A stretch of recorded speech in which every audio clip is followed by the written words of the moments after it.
So, is Israel really our friend? Let's be real here.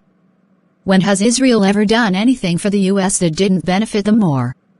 Sure, we like to think of them as an ally. But it feels more like we're the ones bending over backward to make sure they're happy while they give us a pat on the back and laugh all the way to the bank.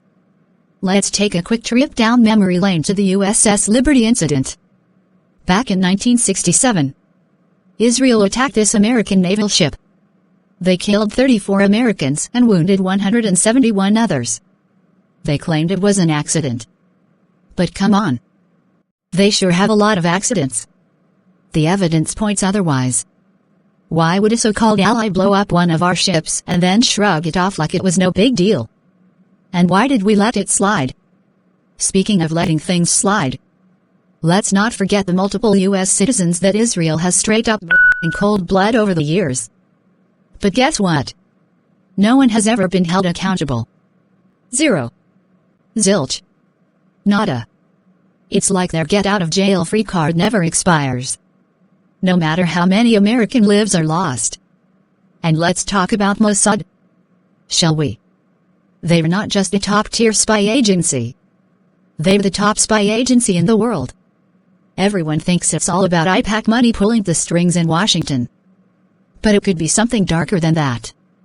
How hard would it be for Mossad to make a quick phone call to a senator, casually mentioning what his wife's wearing at the gym?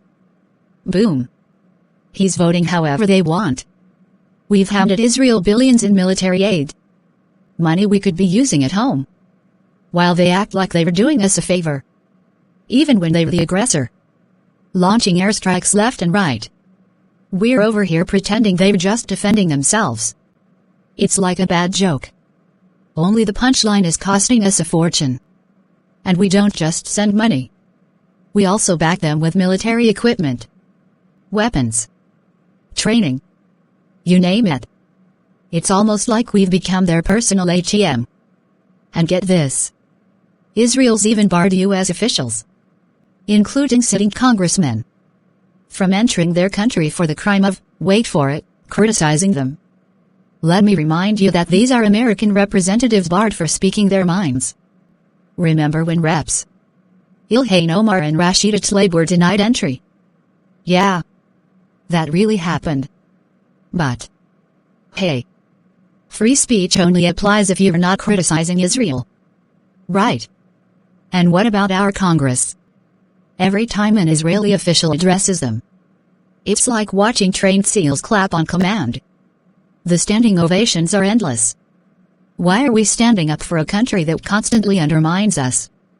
They take our money, our weapons, our political backing.